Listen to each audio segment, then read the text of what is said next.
Well, hello everybody. Half Full Monty here for my next video. I was packing up some camping stuff to send on, and anyway, in it I found a pocket knife, and I stuck it in my pocket for some reason, and it didn't get sent on. But anyway, I started, using it a little bit, and I found that I really liked it. It's about the right size for me in my pocket, lots of people don't carry pocket knives. They carry a clip type knife, or there's all kinds of stuff. It's like a grandpa thing, I guess. But I find that a pocket knife, the right size, you don't know it's there, and then it comes in really handy when you need it. Anyway, so that being said, here it is.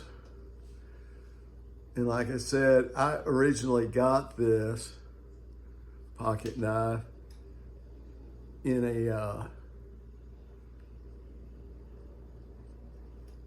in some other stuff. And I don't know its origins or anything about it. And I didn't, but I liked it so much, I thought, well, I want to see what this is.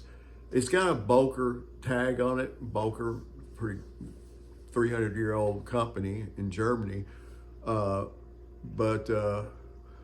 so I looked it up, and there's different levels of these now, I guess. There's one that's got the name of the city that's been there for 300 or plus years or more making knives.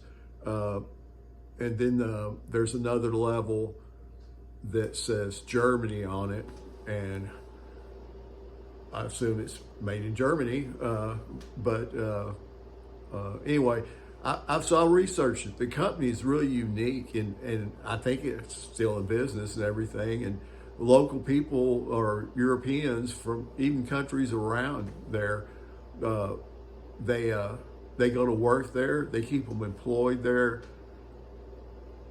for years and years, like 20, 30 years. It's like an auto worker used to be in the U.S. And they design and make these knives, and they're proud of them, and they're good knives, okay? But anyway, then you got these that don't say anything on them. In fact, this one here, after further review, actually says China on the blade. And I've heard people say that Boker buys a lot of stuff in China, and then they bring it over to Germany and assemble it and do their magic to it. And I think this one here, I don't know if it was assembled in China or not, but the blade says China. And on the blade it said Magnum Bonza.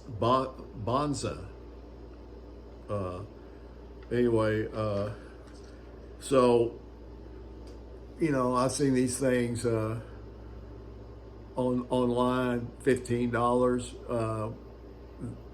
Some of the ones in Germany and stuff, where they go, the next level is like 59, 50-ish in there. Then the ones with the city name on are 100 plus. But I also have seen these on eBay for $115, which is like, it's put together well. I don't know if that's real bone or antler, or is it just fake stuff, but it's got a nice looking and plus a good feel to it. It's the bolsters are all tight, and this design, it's the bolsters cut to where it's smooth all the way around, where it doesn't get hung in your pocket on anything, or wear your jeans out or whatever. But it comes with two blades, this big one. And for comparison, this is a Essie Izula 2.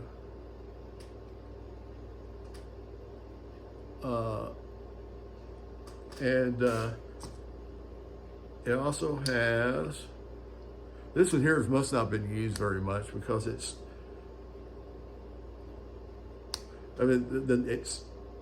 the blades are centered. It's good. But anyway, this blade right here is actually compare the blades. I could see using that for a lot of stuff that you really wouldn't want to. I could use this to clean fish, I guess. Cut you a tomato. It's still got a tip on it. It's lightweight, and it folds up very small. You don't know it's in your pocket. And you know, how many of you guys, I guess this will all be old guys, I don't know if everybody has the clips on them and the bigger blades and everything, don't do pocket knives. But you know, you get one of these and you forget about it and you leave it in your pants and it goes to the washing machine, it goes to the dryer. Let's say you pull it out and you use it and you lay it down and you drive off and leave it, or whatever, $15, and it's sharp. I'm gonna see how well it retains that sharpness, but I'm novice, okay? Nobody take me for an expert. I'm not telling you that, you know, just my own experience, that sometimes if a blade loses its sharpness easy, it sharpens easy. And if it doesn't lose its sharpness and it stays sharp for a long time, you know, by all means keep it touched up. But if it does go dull, sometimes those can be really hard and challenging to get it back, at least for a novice like me, to get it back to sharpness. But you know, like I said, the Copperhead, anyway, I read a little bit. It was interesting about the factory and the company, and saw one of the managers talk about and some of the employees in it. It seems like a really good company that takes care of their people. I don't know. It might have been an old video. I don't know. They might be all owned by a conglomerate now, and or whatever. But I'm sure it is a conglomerate. It's been around for 300 years. It's got places, U.S. and all over the world. But I guess what I'm saying is I like the design. I think Case makes a Copperhead, and probably some others. They make some that are lock blades, single lock blades, that look pretty interesting. But anyway, yeah, I thought this is a cool knife. And oh, by the way, if I forget it on my bumper of my truck, you know, so sad. But we'll see. And so far, man, I've cut some stuff, you know, and I hadn't had it sharpened or nothing. Anyway, that's it for me for now.